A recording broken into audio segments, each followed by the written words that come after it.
Welcome to The Inevitable, a podcast by MotorTrend.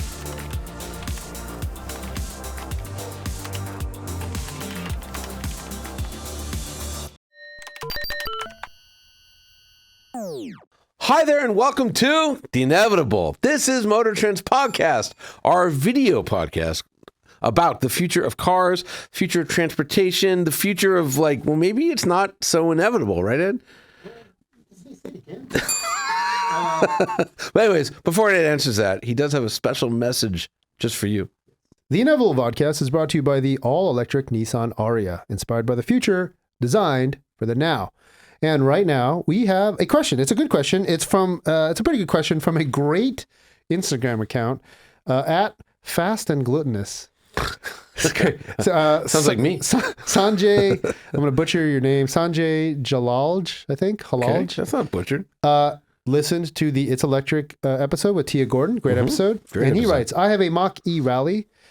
I live Good in car, by the way. Good car. It's the lifted, cool off-roady version of the It does everything Ford. that a Porsche Dakar does for 1/3 the money. Yes.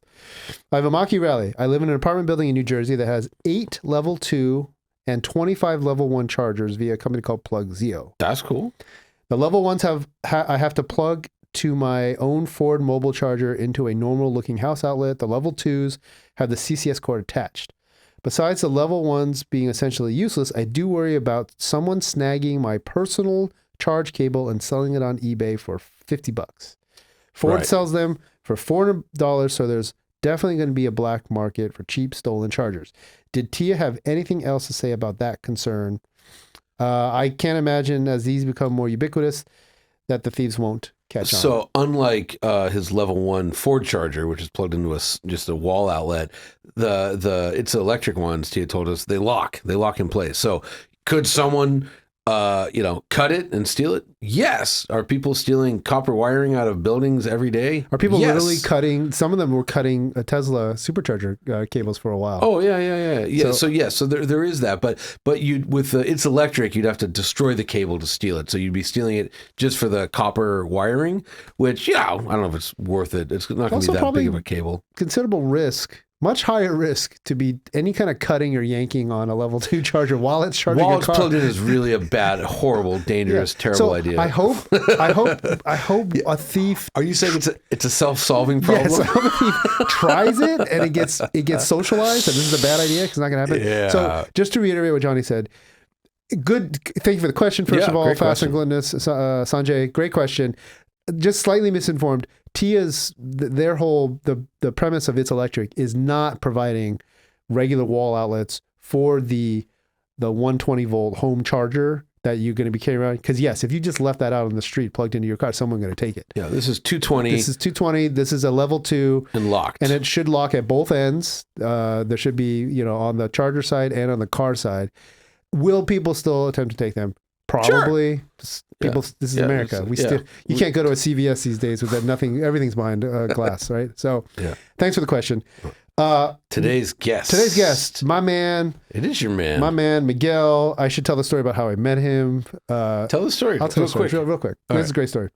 He's our Mexico editor. He's our Mexico editor, Miguel Cortina. He talks like this. He's I'm Miguel. Yes, everything. He looks like Danny Ricciardo or Checo from Formula One. He's great. If you're single and a beautiful woman, please reach out. It's MotorTrend at MotorTrend. He's a great guy. You want to marry this guy. Cut that part out. No, it's great. No, the best part about Miguel is that I met him when we had MotorTrend in Espanol. We had a site devoted to the Spanish-speaking market, from Mexico all the way down to the tip of South America. And he worked at this company, and he was the junior guy. And I flew in, the big head honcho, to come and check it out because they wanted to re-sign the deal. And they tasked again, really great guy, Miguel, very charismatic, to give me a tour all around Mexico City where he lived, his hometown. And so he takes me to see all the Diego Rivera murals. They're fantastic. We go drink some weird margaritas, some disgusting, really sweet. He likes these drinks. I was like, oh, great. Ate some great food. And again, I'm digging all the art. And he shows me these murals and this one fresco at the top of the Castle de Chapultepec. I remember because it's a child soldier and is falling from the sky while clutching the Mexican flag. And I was like, oh man, this is like amazing. The most amazing mural I've ever seen, but my brain is full and I've posted too many Instagrams. So I'm just gonna take a picture of this. Tell me the story. And he's like, tell me the story about how the kids are battling the French or this. And I was like, oh, fantastic story. Or the Spanish. Yeah, I don't. And so it's great, right? So I'm like, go home, go back to the hotel. I'm hanging out and I'm finished dinner. I'm about to go to bed. I'm like, man, I should post this picture. This one really moved me. So I'm like, what did Miguel say again about this? The fallen soldier, child soldier. So of course I Google it and I'm like, what? Dude totally lied to me. Like, this is the wrong war. It's not this, not these guys. It's like, what is going on? Okay, I got you. I post it, and then of course I call him out the next day. And he's like, "Hey man, like I don't know." And then I fast forward and hire him 6 months later. Nice. So, yeah, because of course gotta love the guy. Yeah, and you do gotta love the guy. He's one of the nicest guys. Nicest guy, hardest working, one of the hardest working guys in the business. As you'll hear, threw him into the deep end on exploring two very interesting and deep topics, one of which we uncovered ourselves. And also, you kind of said like, "Hey, go make a movie." He's never made a movie before. Yeah, I don't know what I was thinking. Yeah, but I was like, go nuts on this project, and the success of the first one led to a very successful second one. So, without further ado, let's bring on MotorTrend's Mexico editor Miguel Cortina, my man, Mike Cortin. Miguel Cortina, aka Mike Cortin. Yes, which we're going to need to call you in the coming 4 years. Thanks for coming on. You are only the third MotorTrend staffer. We had Christian and Scott one time talking about TAT. Mm-hmm. And now we're going to talk to you because you've done some amazing work. 2 documentaries over the last 2 years, both related to the inevitable. Great job, Ed. Yes. And we'll get into it, but we'll go back to front only because this one is done really well. Now we are recording this. What are we? First, still in the first week of December. So by the time you hear it hopefully is be well over 1 million views. In 2 weeks, this thing has gotten over close to 170,000 views. Candidly, is a lot for this kind of video on MotorTrend. Yeah. It's called Why America is Struggling with EVs. It is a 26-minute documentary all about America's problems with EVs. We actually said it was going to be America's big problems with EVs. What else? What other titles do we have? A lot. I can recall right now. But yeah, we like America struggle with adoption of EVs, Yes. Yeah, there were a lot of titles that we played with. A lot of titles with it. I guess this is really more about, well, the genesis of this was that, and I don't know why you're on here. I can just tell this whole story. Thanks. That's great, Ed. Thank you. Yes, also, doesn't he look like Daniel Ricciardo today? A little bit. A lot. We're going to get to his hair. Yes, soon, Miguel with the great hair.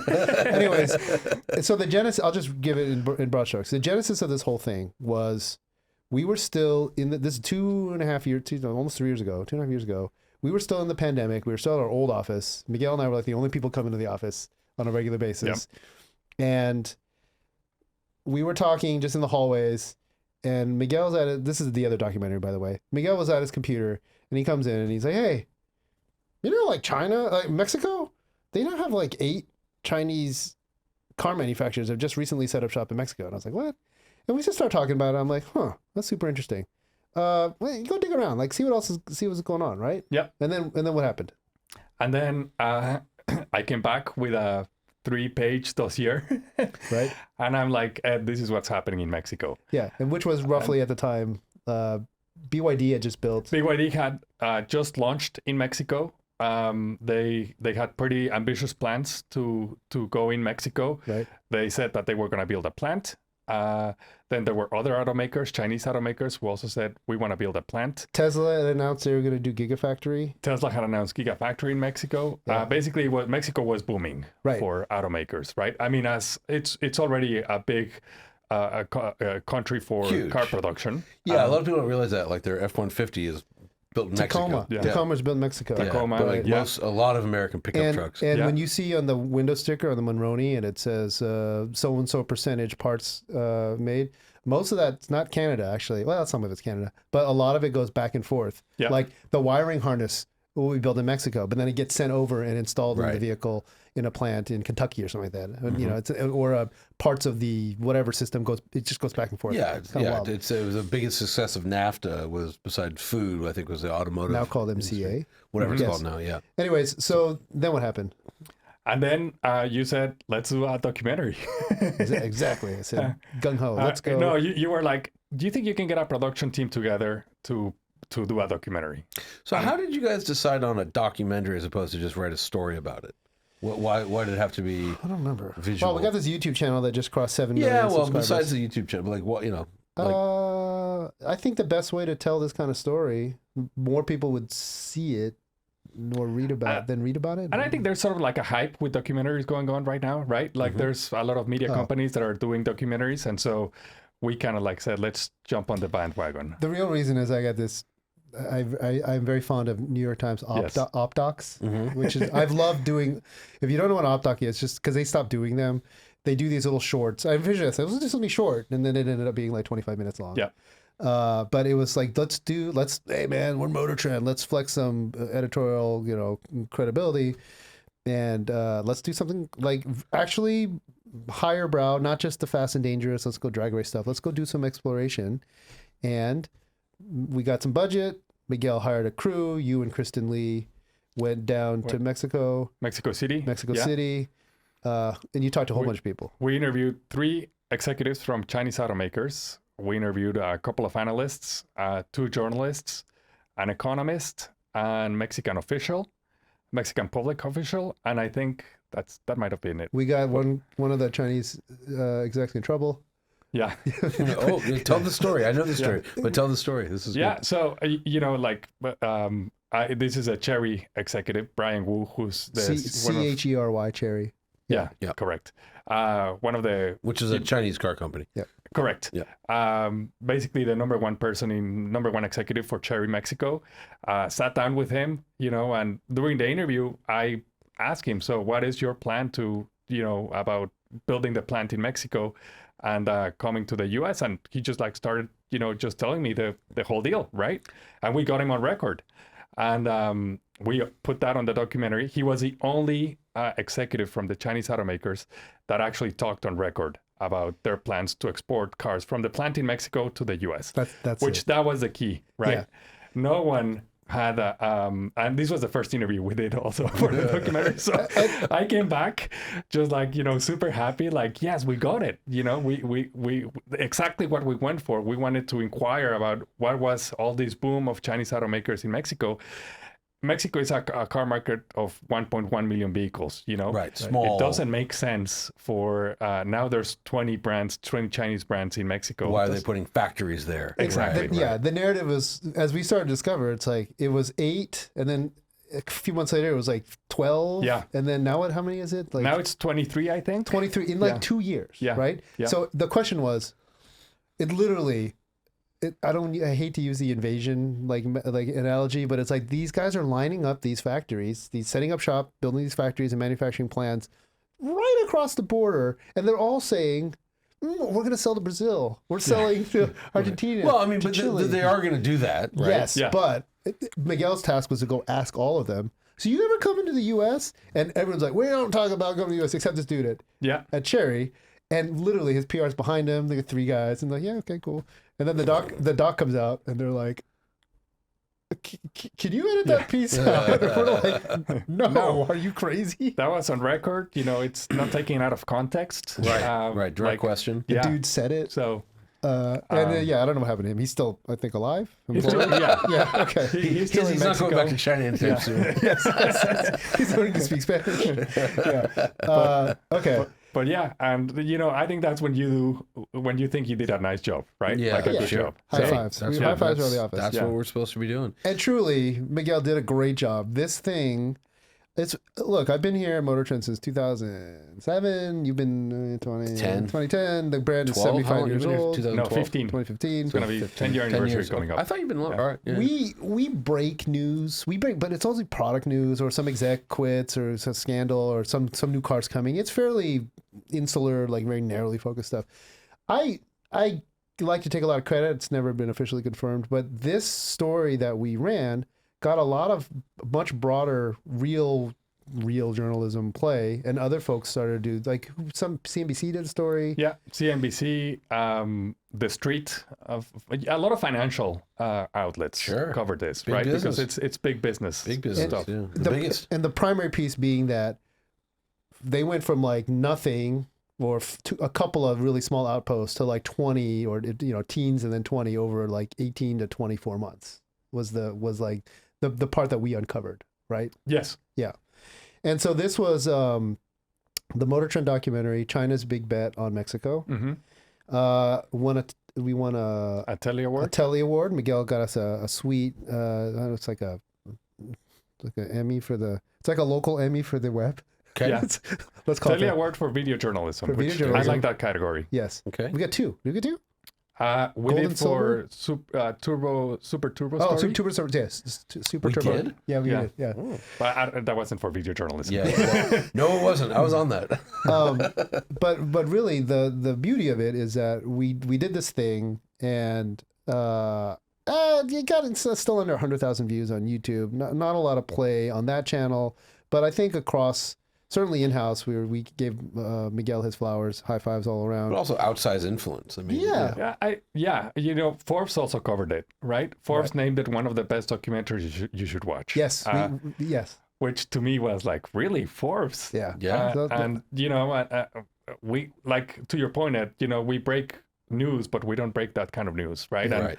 and when you have big outlets like Forbes, CNBC, The Street, getting media pickups from what you did, it's a journalist's dream. Yeah, and like this is something that automotive news, like typically that's kind of there, like the business behind it. Like we dabble. The brand, the Crane Communications brand, automotive. Sorry, news. sorry, Yes. with capital A, capital N. We dabble in that, mostly out of our Detroit office, but we're more like new metal people. Like how fast is it? So yeah. And, Sean McLean, who we interviewed from the Wall Street Journal. Yep. He, as you will see, gave you props on air. He's like, I watched that documentary. He watched both of them. Yeah. Mm-hmm. And he's like, those are great. And he's like legit. He's an actual real journalist. Real journalist. Capital J. We're lowercase. Capital J. We're lowercase J. Even though he didn't go to J school. Yeah. Yeah. Anyways, and practices, so we'll continue to pat ourselves on the back. Like, we did a great job. China's Big Bet on EVs. Go please go watch it. But that's last year's news. Yeah, but and let me just clarify. You wrote it, you hosted it, you helped essentially produce it because you arranged it. You went down to Mexico, you did the whole thing. You helped edit it. Mm-hmm. You helped do how many? It's like 4 or 5 different versions of it by the end. Yeah. Like the narrative. Your first time doing something like this. Yeah, a documentary like this. And That's great. all Miguel's, truly a labor of love. Like you spent hours. You spent like an entire month editing this thing. Yeah. And so congrats. Thank you. It was awesome. Thank you. Please go watch it. And then because of that success, again, we get very well received within the company. Like we are the biggest dudes at MotorTrend, but it's a company. The other people, the CFO, the CEO, they all watched it. They loved it. So we got the green light to do. I wanted to do 4 more in 2024. But instead, we get the budget. Actually, the budget was cut to don't do any of them, Ed. It's budget cuts. I said, I'm going to take actually some of this existing budget.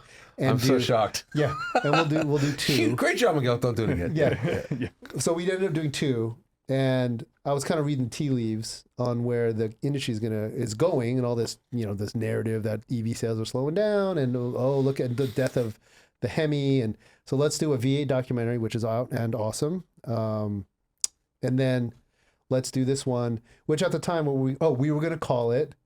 It was going to be the video documentary version of your column, which I think might still be the #1 most read Oh, by far. Yeah, of course it's piece number of one. Yeah. journalism. There is no number piece two. piece of lowercase journalism Yeah. on MotorTrend, which was called "You're Being Lied to About Electric Cars. Electric vehicles." Right. So Jonny wrote this piece 18 months ago, a year ago, 18 months Something ago, like that. No, it was like 2 years. It was a while ago. and it was the most amazing. Went viral, took off because for I think all the wrong reasons. Everybody thought it was going to be a absolute annihilation of EVs.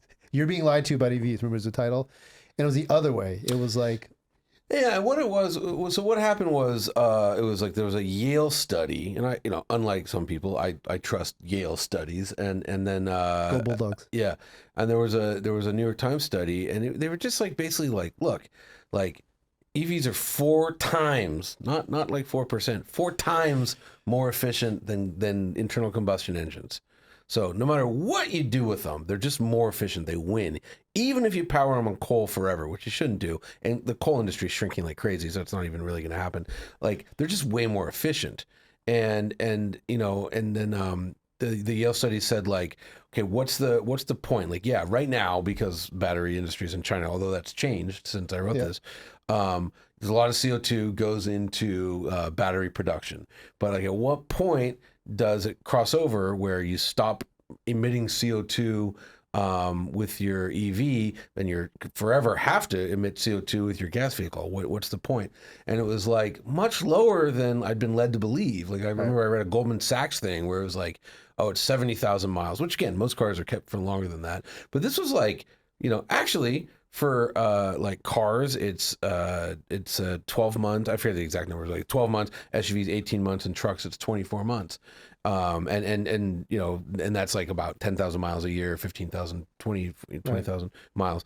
And I was just like, it's crazy. If we really are concerned with like human life existing on this planet for a long time after we're gone, our kids, like, we got to get global warming under control. We've dumped, 6 trillion tons of carbon dioxide that wasn't in the atmosphere into the atmosphere since the Industrial Revolution. Like, we got to be serious about this. If getting from point A to B is 4 times more efficient, like, it's over for gas. It may not be over tomorrow, but like long term, it's over. And anyways, nobody who read that wanted to read that. Right, they didn't take away that message. No, right. They thought they were going to read this again, this takedown of EVs, and Jonny gave them the absolute other in a knuckle sandwich kind of way. And it got picked up by Google Discover. It was like 2 million. Yes, 2 million in like a week or something, views in a week. It was crazy. So yeah, and anyways, many death threats. Oh yeah, it was bad. It got really bad actually. Yeah. So I started getting texts like with my. What is this? Well, I started getting texts like, "This is your address, right? And your wife's name is this." And, it was really bad. Yeah. Power of yellow journalism. Good way to go, Jonny. It was a great. It was an easy call for me. I'm like, we should just do that. Let's go trigger more people, but not put. Let's not put Jonny in the crosshairs this time. Let's put Miguel in the crosshairs. But it changed a little bit. The brief was. It did a lot actually. The brief was, let's do a documentary or a video version of that, and I'll just keep rolling here. And I wanted essentially what Jonny did, super provocative, poke the bear. Yes. Like, can we just go and knock down all these dummies on Instagram and YouTube and their stupid comments about, everybody, the plants need all that carbon dioxide, climate change is a hoax. I'm like, let's go punch those guys in the nose, right? Right. And actually Miguel and I kind of had it out in the conference room. He's like, no. And I'm like, I'm telling you, you want viral success on YouTube, poke the bear. And he's like, we're gonna do you tell you tell your side of the story. That conversation we had is, it's one of the hardest usually you do what your boss tells you to do, right? Not me, but go ahead. You don't stand up to your boss. So we had, this was also like well underway. Like, we were already having production meetings, looking at shooting schedule. Like, this was pretty well underway. And I just kept thinking, we shouldn't be telling that story. Like, Jonny did a great job, telling that story, but it is not investigative journalism. It was an opinion piece. Right. Yeah, totally. Well, opinion piece based on a lot of based on studies a lot of facts. Yeah. My point to Ed was like, Ed, if we're doing a MotorTrend Investigates, that's not MotorTrend Investigates. MotorTrend Investigates goes further than that, and it is investigative journalism, and we shouldn't be poking the bear. We should be covering the entire picture, do a 360 story, go deep, and we'll see what we come up with, right? And Ed, left the room, not agreeing. I did the to total that. seagull thing, which is I flew in, crapped on everything, and then flew away. Yeah. So Typical. and to his credit, Miguel didn't break. He's like, no, I think this is the right way, and I was like, I got another meeting. I got another 2-hour Zoom meeting. I'm laughing because that's how Ed ends every conversation. About something way less interesting. So all right, whatever. And then go. So then what'd you do? So then we start looking at who we're gonna be interviewing, what are we gonna talk about, etc. And I don't think I told anybody about like my plan of coming out with this documentary until we had already like a pretty well edited piece about it. Yeah, he really did. He's like working in the corner. Like. I everybody thought like we're doing you're being lied to, and all of that. And then, we shoot all the interviews, we come back with the story, and I didn't even, to be honest, and this is the most hilarious part of this podcast.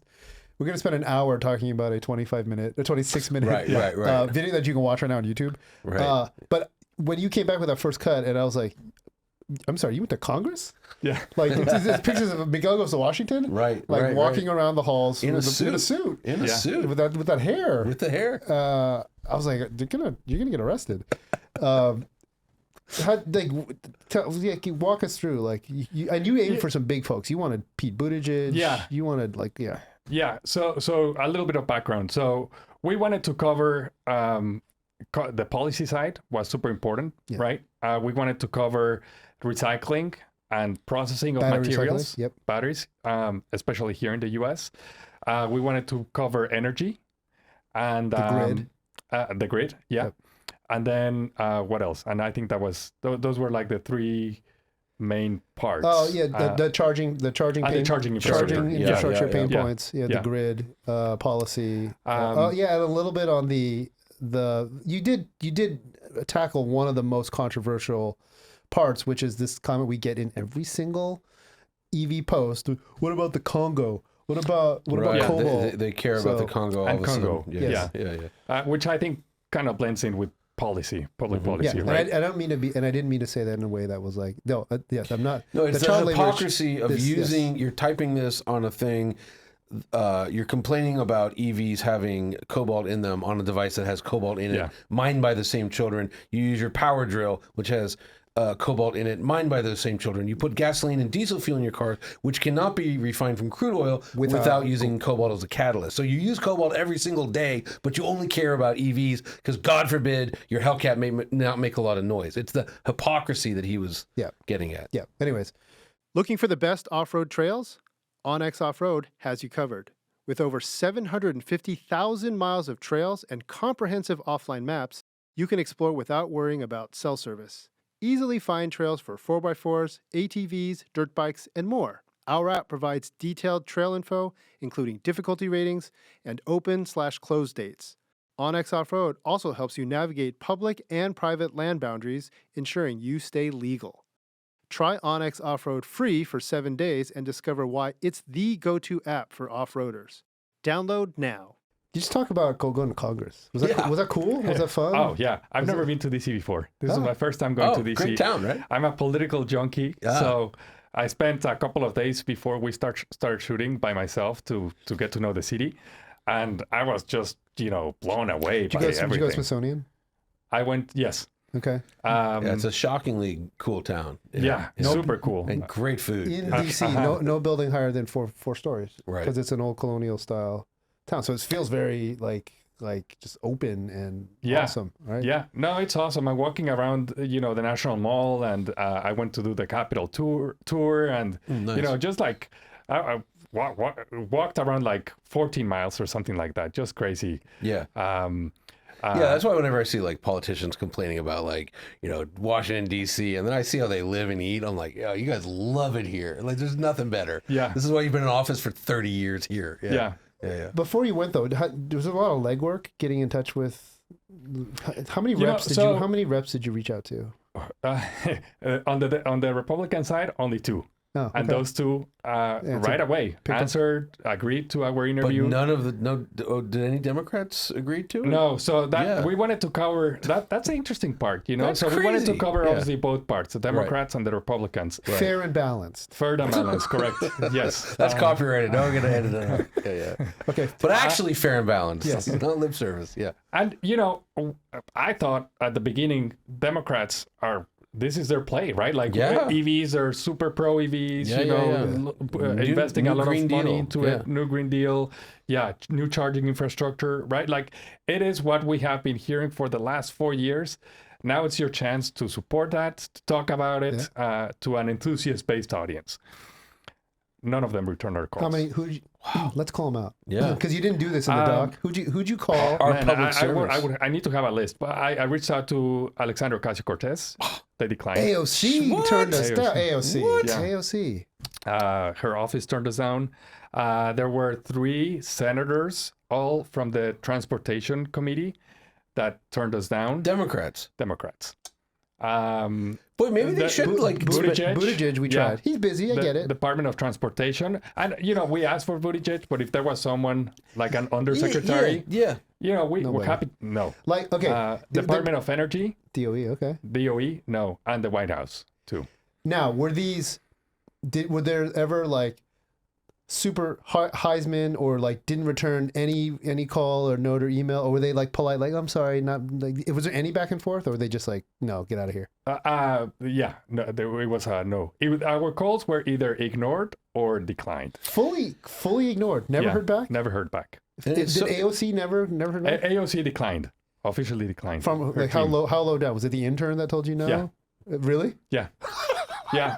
I made the pitch. And look, the response was, no, thank you, but we're not interested. In the forensic examination of the election that just happened, a lot of it was like, Democrats wouldn't go on Canada wouldn't go on Joe Rogan, and so it's interesting. The Republicans are the ones that said, sure, interview me, and they were great. Both those guys were very interesting. But yes, I agree. Yeah. Forthcoming, and you got Westerman from Arkansas. Yeah. And Duarte from California, right? John Duarte, who just lost re-election. Yes, by the way, probably because of this documentary. Good job, Miguel. No, because we were as part of being fair and balanced. We didn't want to influence any kind of decision. Yeah. So we published the documentary after the election, which was our whole plan from the very beginning. Anyway, right. Nice try at the spin. It's really our PR guy at the time was like, "Don't do it at this point. It's gonna look like we're taking a side." I was like, "Get out of here." Right. Okay. But they were. I thought it was just but again, on the context. So when you reached out to the Republicans, they were immediate. Yeah, let's talk. Let's find some time right away. Yeah. I made the pitch. They said, hey, we're really interested. These are the dates that we're looking at. How does that work for you? We agreed. And we got really lucky because Westerman, when we were in DC, the House went on recess earlier than they were supposed to. So Westerman was not going to be in town when we were there. And that's why we interviewed Duarte in California. Right. That's why you see a Hummer in the background. Right. Because that says Duarte. And so, but Westerman was pretty interested. I mean, they said, sorry, like a week before. Sorry, recess is going to be dismissed early, or Congress is going to be dismissed earlier. Can you do this via Zoom, or what can we do? And I was like, oh man, we were going to be in the Natural Resources Committee hearing room, which was, they had reserved all of this. They were super accommodating, super accommodating. And then I was like, oh man, that sucks, And then we were trying to see what we did, because we already had booked flights and hotels and everything. So we were on the midst of rescheduling when they came back to us and they said, hey, actually, the congressman is going to be flying back to DC for another thing. Yeah. And he really wants to talk to you guys. So we can move it to this time, same date, but this time, if that works for you. And we obviously said yes. And were you nervous? I was nervous. Yeah, I was nervous. Walking into Capitol Hill, a federal building and like that. And then you see everything you see on TV is like, right there, right? So, and then walking into the hearing room was like just, mind blowing. I mean, it wasn't in Congress. So the Capitol is, it was adjacent to the Capitol. So it was in one of the House office buildings. Right. But it was very cool. Was he a nice guy?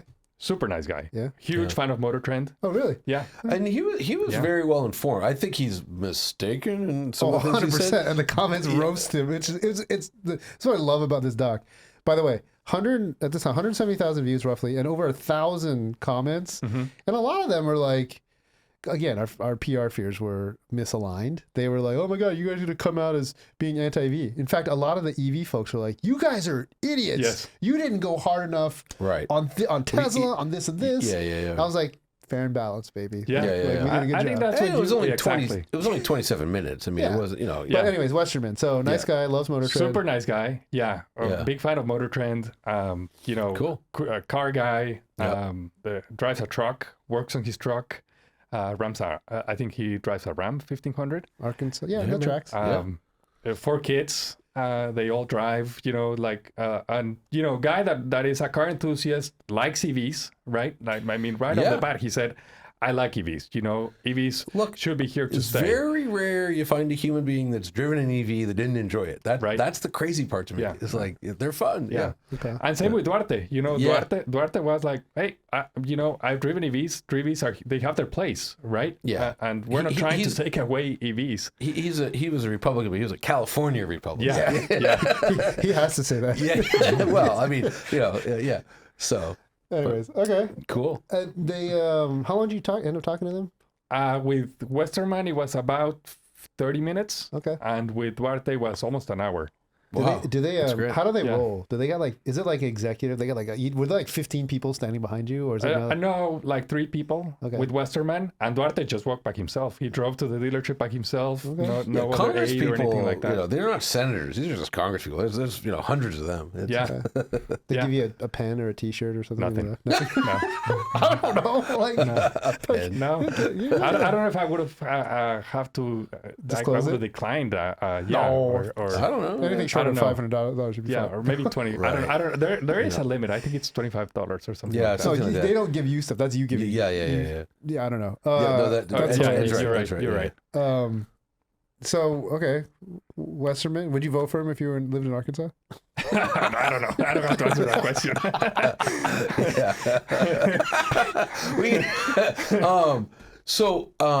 Tell us about what I was interested. What was new to me was the recycling component. Uh-huh. Not that it was new, but it would tell us about that part of the doc. And tell me why you didn't get Redwood Materials, JB Straubel. So we reached out to JB and they declined also. They at first they were like, let us talk about it internally, and then they came back and they said, thank you, but we're gonna pass. I know I got what's her name? I'm gonna send her that doc and say, look at how well ABT. ABTC. ABTC. American Battery Technology. Look at how well these guys look, because they look. That dude is awesome. Amazing. Ryan Meltzert. I think he's like the Elon Musk of batteries. Okay. Well, except Straubel thinks the same thing. But I mean, what I liked about the documentary was, and again, I hate the term fair and balanced, but you had Westerman who's like, EVs won't do anything. Only 2% of pollution, which he's again conflating pollution with CO2. But anyway, only 2%.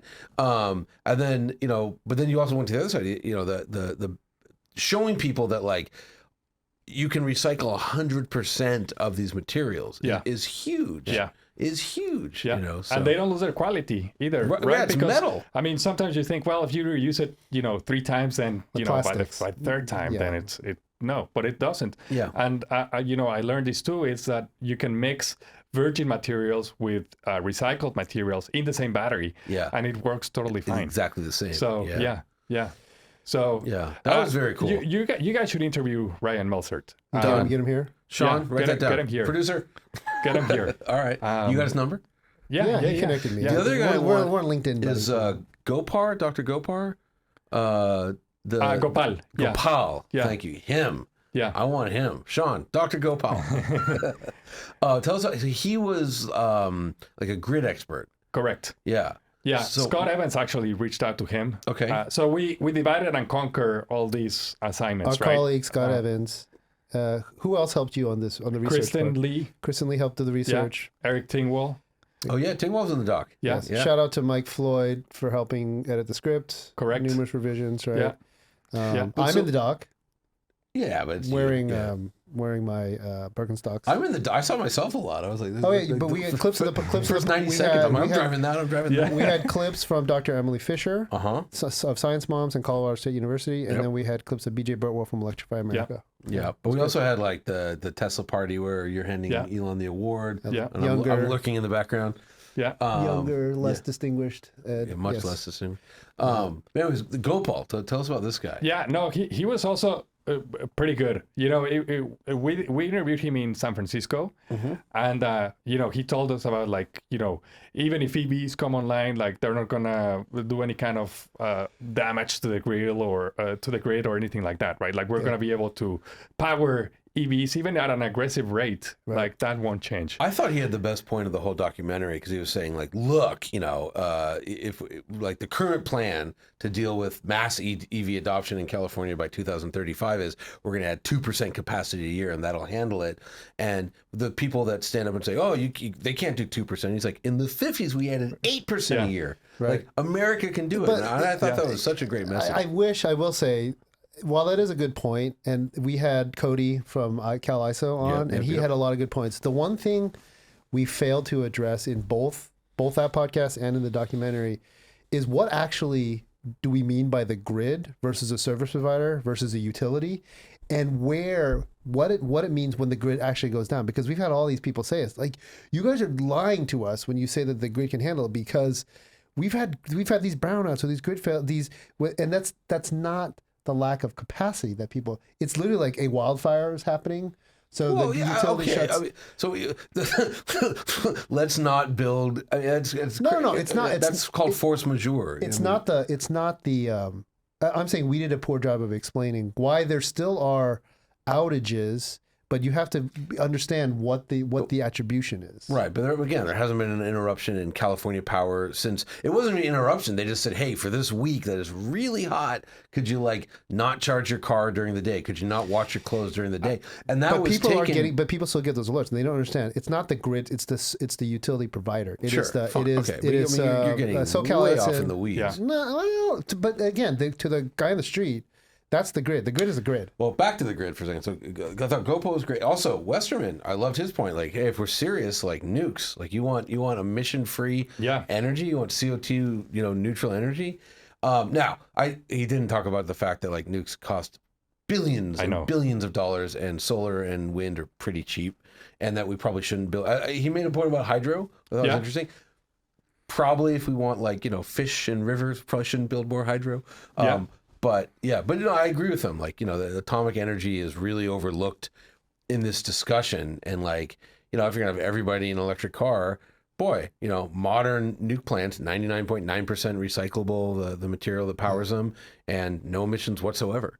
Yeah. So the cool thing about American Battery Technology Company too, besides the recycling part, is that they also will be starting to do processing of minerals here in the U.S. Right? Which up until now, China is basically the only country that processes the cobalt, the lithium, the manganese. In other words, it's mined in the Democratic Republic of the Congo, but then it's turned into something usable in China. Correct. Shipped to China.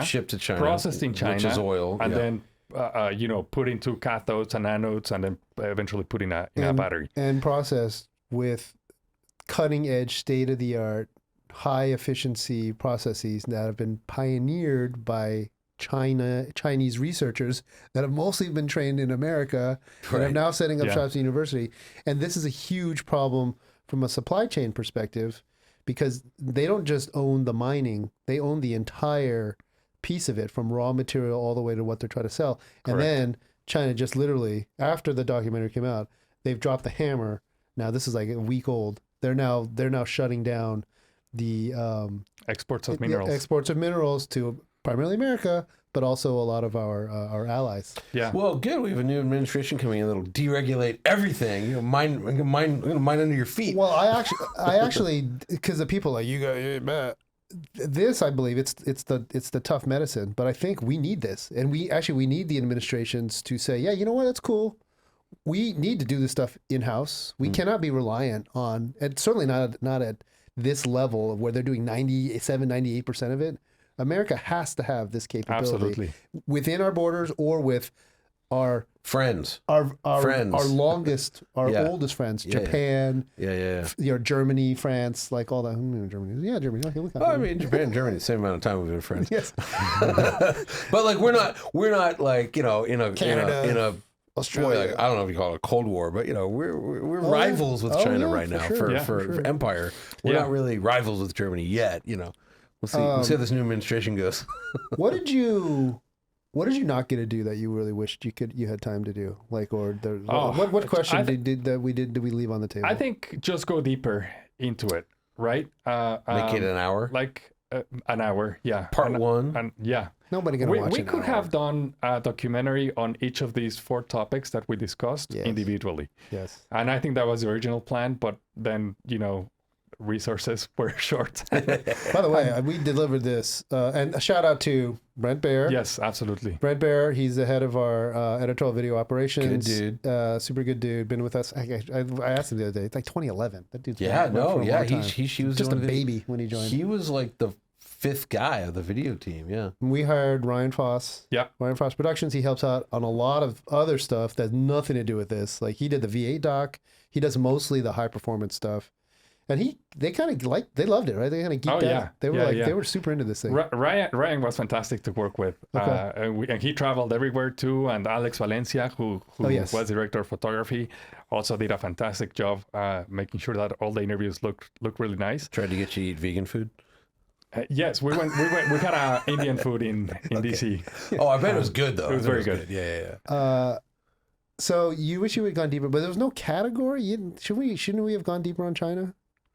Deeper in China is always good. Yeah. I guess because you've already done the first one. Right? Yeah. But like recycling and processing of minerals here in the US, that's a documentary on its own. There's a lot of companies who are doing that, especially recycling, and there's a lot of opportunity to do processing of minerals here in the US. Also, I think, just sorry to interrupt. I think you're totally right. Like because people are so misinformed. They think EV battery is like this like crazy materials. It's like, Big Bang happens. We get hydrogen, helium, and one other element was created during the Big Bang. Lithium is 3rd on the periodic table. It's not some space age crazy thing. It's just it really didn't have a use before batteries. Yeah. And so it's not crazy exotic. Like cobalt is not some cobalt. And that's the thing. There's really not a cobalt mine. They're copper mines, and one of the byproducts of copper mining is cobalt. And like manganese is like, I forget, one of the most, it's everywhere. Yeah. It's not, and then you hear rare earth. It doesn't mean it's rare. Just rare earth is a category of materials. So I think a materials documentary, like what's in your battery, what's in your phone. Yeah. It would be something. The other part that public policy where we could have gone deeper, the day we finished recording our interviews in DC, there was a Senate Budget Committee hearing on EVs themselves. And that is a clip at the end of the documentary. We have a clip of Lindsey Graham talking about, he wants to compete. That was the greatest clip. Was that from the day after you finished? The day we finished.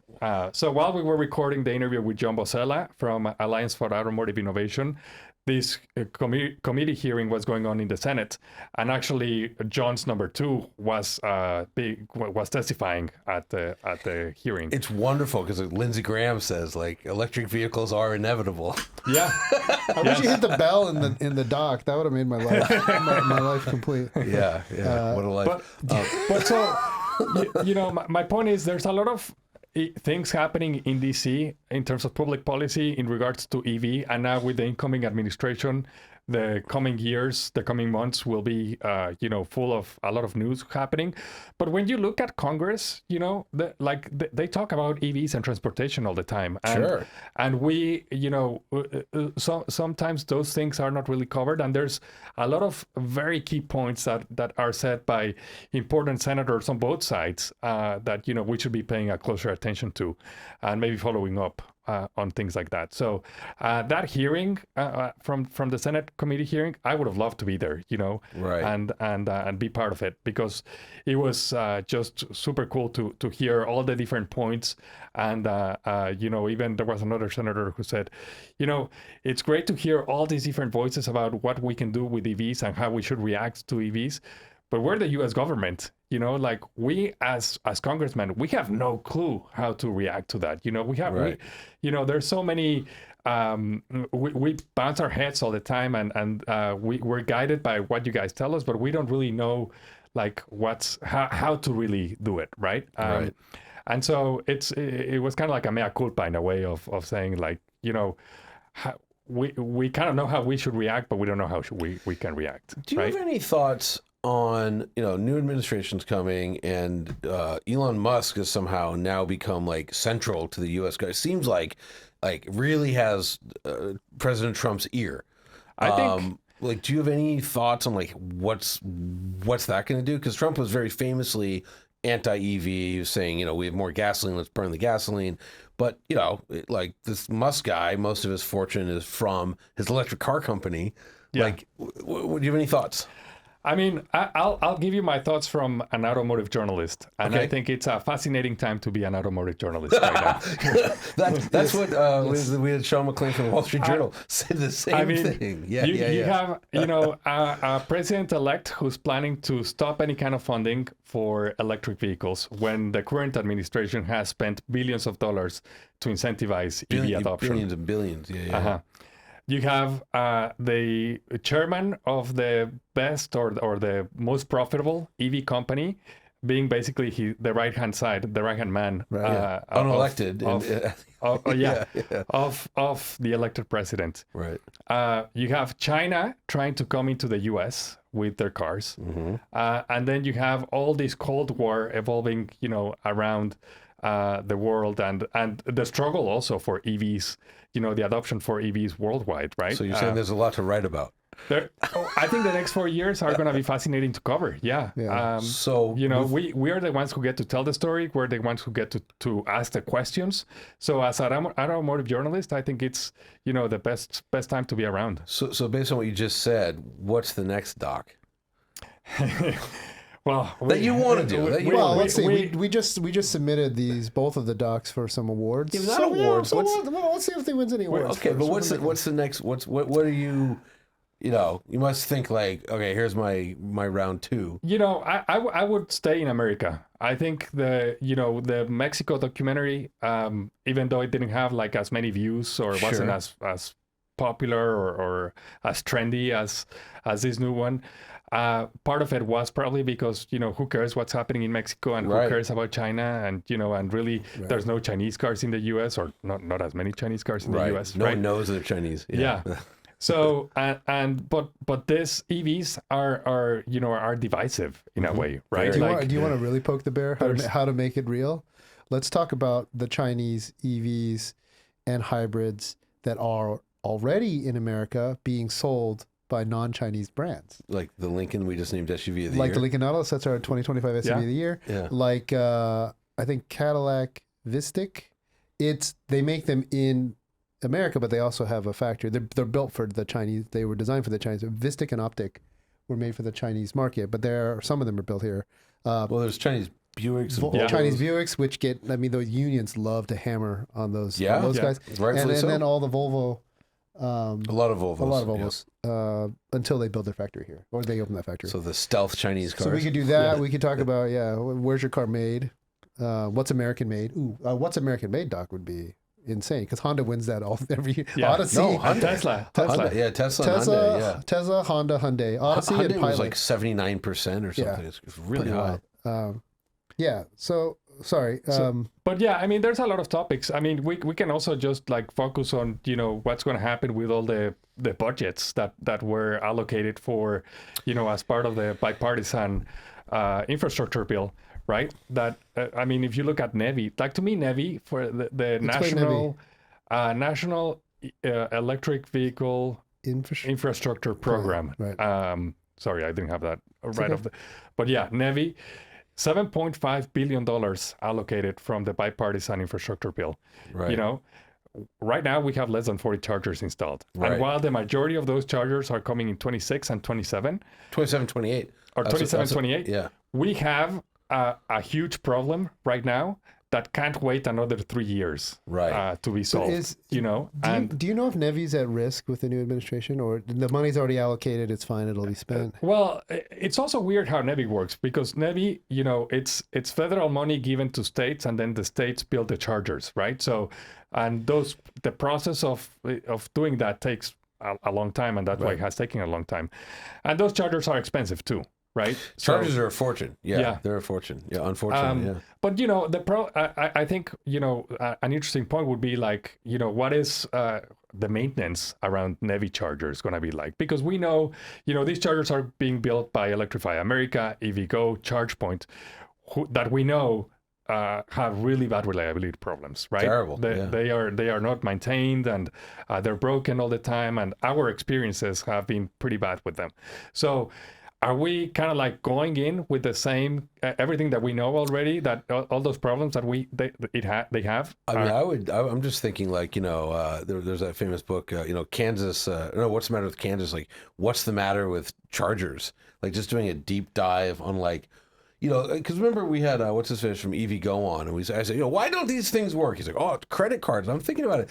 Every other time I've used a credit card, 100% works. Yeah, I've never, you know, like, you know, I'll be like scrolling on Instagram. There's like a hat. Like, oh, boom, pff, bought. You know, like don't even think about it. Brainless. Yeah. Why didn't you ask that when he had him here? I did, and I forget what he said. But I go back and watch. But you know what I mean? Like what's really going on? Like, how could they get this so wrong? Right. You know, and also you know, look, and Iona is addressing this, but like.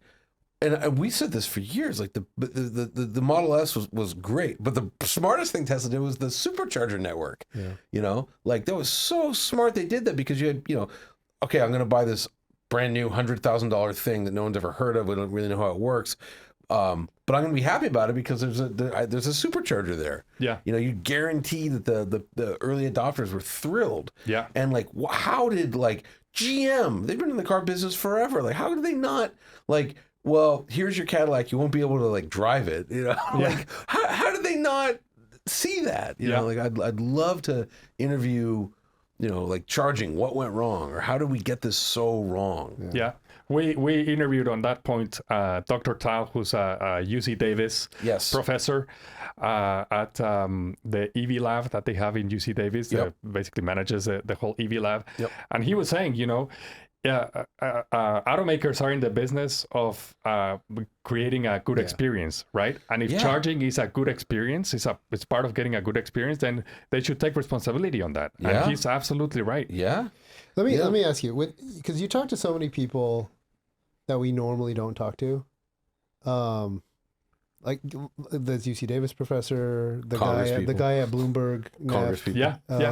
Corey Cantor, Dr. Gopal.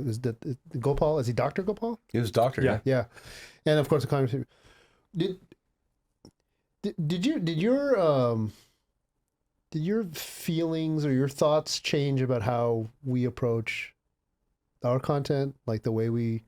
Because you talk to some real nerds. You talk to some real business type folks that are not at all close to the actual product. Like 0 to 60 times. Yeah, we spend so much time like, ooh, this is not soft touch. Right, or I don't like the color that stitching looks lame. Or what if this thing is slow. What was it like for you personally or professionally talking to these guys who are just about the much bigger picture? Yes. I think that we do miss the point sometimes on our coverage, on that we are too specific, too enthusiast. Right? We're too enthusiast. We're an enthusiast magazine. Yeah, Jonny. You know, We're an I make enthusiast no magazine, apologies. but that's who we are. That's MotorTrend, right? Yeah. I mean, I honestly, I love having the opportunity of doing these documentaries, because it allows us to kind of like, do the stories that we don't usually do, right? And tell the stories that are still out there. And I think that's a huge opportunity in automotive journalism, is to do these deep dive stories, these investigative pieces, especially right now, because nobody's doing them, right? Right. I mean, these are kind of like the types of stories that you see maybe on 60 Minutes or CNN, right? But those guys are covering also, abortion and Whatever. gun control and Fentanyl all these crisis. other Yeah. issues that are Everything. way Yeah, more yeah. important. And we are covering our 0 to 60 times and what car's faster than the other one, right? And there's not really this focus on telling these kinds of stories from an investigative point of view, Right. that I think, it's important for the consumer. So doing more of this would be great. I think at least I got it. I think Alisa Pirtle, who's a great journalist with a capital J, Yes. does a little bit of this. She right? works for But us. Yes. She a Detroit editor of MotorTrend. Who lives in Canada? Oops. It's Windsor. It's literally, It's Windsor. It's south of Detroit. It's literally Yeah. Detroit. Exactly. Shout Suburb out of to Detroit. Alyssa. Doing a little bit of don't really focus on the enthusiast part, but also do a little bit more broader market stories, I think would be great for us. What are you looking at me for? Oh, okay. Right. As a head of content. Well, I yeah. mean, our show, we don't really do very little enthusiast-based stuff. I mean, this is we're getting into As you can see in the comments. yeah, that's fine. You guys are a bunch of nerds. Yeah, I like our new attitude where we're just attacking them back. Yes. Oh, yeah. That's not new, by the way. I just have enough time in the day. I would do that all day long if I could. The other thing that I would add is, we tend to be very EV focused, right? And cover like, the Sorry, inevitable, Miguel. Yeah. with highlighted with the EV. Yeah, there's a reason why, but yeah. But and we cover them from the part about, like, to your point, Jonny, about your column is, all the data, right, and CO2 emissions and global warming and all. But there's the other part that we're forgetting about, that it's the convenience, right? And the price. And the price and the economics, yeah. For a lot of people, EVs simply don't work right now, you know? And we forget about that. I mean, we live in California, where it's a bubble of its own. But you go, Big bubble. Go to Arkansas. That's why Westerman was so great to have him too, because he's, I think, from Texarkana, right? Middle of nowhere. Yeah. And where these people are also kind of like not being forced, but are hearing about all these news about stopping the sales of the internal combustion engine and meeting certain rules to down the line to cut down the emissions. And for those people, an EV doesn't work. Okay, you show them an $85,000 Lightning, F-150 Lightning, and then, oh, cool, I can't afford that EV pickup truck. My Lightning costs half that, and where am I going to charge it? Yeah.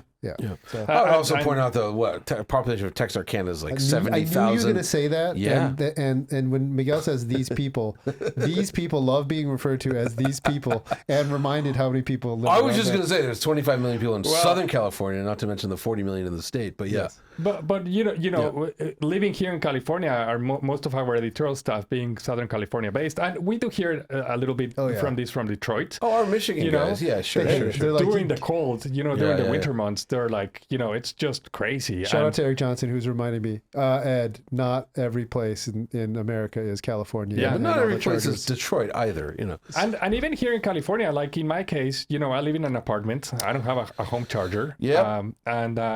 For me to take home an EV is a struggle. So Ed should for a pay you weekend. more so you could buy a house, is what I'm hearing.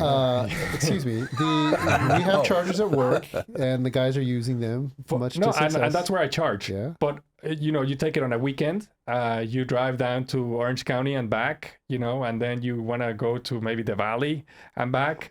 And then, it's Sunday, and then you're like, okay, where do I charge this? Yeah. Or I have to take out time of my weekend to go charge. And that's a convenience part, right? Yep. When it's not convenient, No, it's you not, gotta make sense. for EVs to make sense. You either gotta have a schedule that allows you to spend 30 minutes charging a couple times a week, or you gotta have a way where you park your car. It's gotta have a way to charge it. I So like go how listen to the It's Electric episode with Tia Gordon. There's a great solution there, especially for people who live in A apartments. solution. A great Yeah, solution. yeah. I like how we've had as part of our long-term fleet a few EVs with editors that don't have home chargers too, right? Alex Lienz is in one. Alex Lianz, I think Billy Ribok was also in one of those. Yeah. But talking to those guys is like, they do have to take time of their schedules to go charge. And I don't want to be doing that. I don't want to be spending time at a charger. Sorry, you got to charge the free car from work. I mean, with I would also say though, could I stuff. ask you last time you saw your Apple screen time? What was that? What was yes. that? 7 hours. Was it 6 or 7 hours? But there's, So I don't you could recall. you could do 30 minutes of those daily 7 hours sitting in a car wouldn't kill you. But okay, yeah. That's a good point. That's a good point. We waste a lot of time. Still, the convenience factor. Sure. No, you have to leave your couch. Yeah, I get it. Yeah. Okay. You again, the two documentaries we'd like you to check out. China's Big Bet on Mexico. That was last year, and both this one again, written, directed, starred, co-hosted Miguel Cortina, Mike Corton, and then the one from literally at this point 2 weeks ago, America's EV Problems, both on YouTube. Really great way to get up to speed if you kind of don't understand what's going on. We can give you these give you a really good Very comprehensive. overview. Very comprehensive. Solid pieces of journalism. Thank you. What did you are you able to summarize what the biggest learning for you was personally, professionally? There is a very long ways to go for EV adoption, for massive EV adoption. I have really high doubts that we're going to get to 2035 and we're not going to have any new internal combustion vehicles sold in California. I think those goalposts are going to have to be moved. Maybe not in California, but in the states that are The 11 or 12 that signed on, yeah. Yeah. Like New York is less than 10% right now, and they should be by 25% by the end of next year. That's not going to happen. That's not going to happen. You know, so, and, talk about like a rural state, maybe like New Mexico, that also has adopted those, it's just, it really, we have to, I like the ambition goals and I like to try to, be at, try to kind of like curve the pace of Norway or try to do the same pace as Norway. Norway has been doing it. Yeah, I mean, Norway, in 3 weeks, done. No more internal combustion. Yeah. But here in America, we're not Norway. It doesn't work for a lot of people. We won't even use the metric system. So last question. So is it or is it not inevitable? Ooh. I think it is, but it will take a very long time to get there. Okay. More than what we think. To be clear, I don't care either way. I just asked them a question. Like people think like I'm willing this into existence. No, the question is, we know it's going to be a struggle. Just how much of a struggle? That's why it's an interesting conversation. Just like it was an interesting conversation today. I mean, look, Miguel. I go back to the cars patented in 1886. Like when the first Model T was when. So like mass adoption of the car took decades. And even when the Model T, like they put America on wheels, but like the rest of the world, and so things take time. Yeah, but I think we also should give choice all the time. I don't think these mandates or this, because EVs don't work for a lot of people, and you have the right to buy a gun if you want. You have the right to buy an electric vehicle if you want, or a gas car. America was built on freedom. And the freedom of choice, even in the automotive industry, should still be respected. But you weirdly don't have the freedom of choice to be around people without guns. That's an entirely different podcast. Different podcast. Okay. But I think that freedom should be respected. And I'm not a fan of these. I don't want to call them mandates, but the California ban, it's a mandate. The EPA one. But it's kind remember, of like, I just say I totally hear you saying freedom of choice, but also what's behind it is life. Like the idea is like we gotta seriously get climate change under control. Like I don't know if you were reading about like what they just discovered in Antarctica, but like the rate of ice melt is 7 standard deviations greater than it should. Like, and again, like 1 standard deviation's nuts.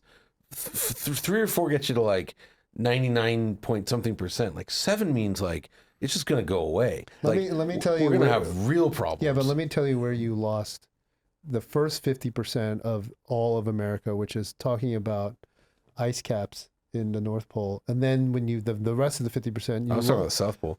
You lost on the standard deviations. Like nobody cares. Like that's Well, the biggest no, problem. you're gonna start caring. I know, but nobody. That's the big problem. Everybody, as we found on the election, everybody's only concerned about what's in front of them right now, literally this moment. How much are eggs? I know. How much is gas? Can't do long-term planning. Cannot do any kind of long-term planning. But yeah, this is the role of government, though. It should be. Is like and when an EV is $10,000 over sticker than a gas car, comparable gas car, you know, cars are already expensive. You know, go buy a $10,000 more expensive car, and you know, it's material. What do you do? You know, it's right for sure. I mean, we need to come to a point where, you know, EVs, first of all, are profitable for automakers. Otherwise, they won't be building them. Then they're affordable for the consumer. And then we also need to improve charging. Not only charging infrastructure, but charging times and longer range batteries would help. Yeah. I know we always say about, 300 miles is like the sweet spot, you know, but really, you know, what's that into the real world, you know? Yeah, look, I mean, a wise PR man told me, like, you know, look, the range is never going to be long enough. If you give them 500 miles, they want 501. Yeah, you know, it just if you're into it, you're into it. If you're not into it, you're not into it. And you know, stopping at a gas station for 5 minutes, even though a lot of people don't like to stop at gas stations, it's only 5 minutes. It's not 30 minutes. It's not you know. Yeah, but again, and as a lucky enough to have a home with a charger, like I never charge. You're lucky. It's like what's this gas station you're talking about? I remember those. That's, you know. Yeah. So it's I guess we have a long way to go. All right. But I would just say, just remember what's behind the mandates. It's not just like we hate you and your car. It's like we got to get a handle. The Soros? Is that the? Sorry, we got to get a handle on this, or it's going to be real bad for everybody. You know, we're all in it together. All right, Miguel. Last question. How does Jonny make his hair look like yours? Jonny, no. Sean, come on camera for a second. No. Look at this guy. What's in there? Like, to be honest, like that is amazing. I was super fascinated. It's just good genetics, I guess. All right. Miguel Cortina, Mexico editor for MotorTrend, investigative journalist, writer, producer, host of award-winning documentaries for us. Go check them out. They're on our YouTube channel, youtube.com/MotorTrend. China's big bet on EVs, China's big bet on Mexico, and America's EV problems. And here's to Ed letting them make more of them. Yes, that's right. Yes, we'll see. Thank you.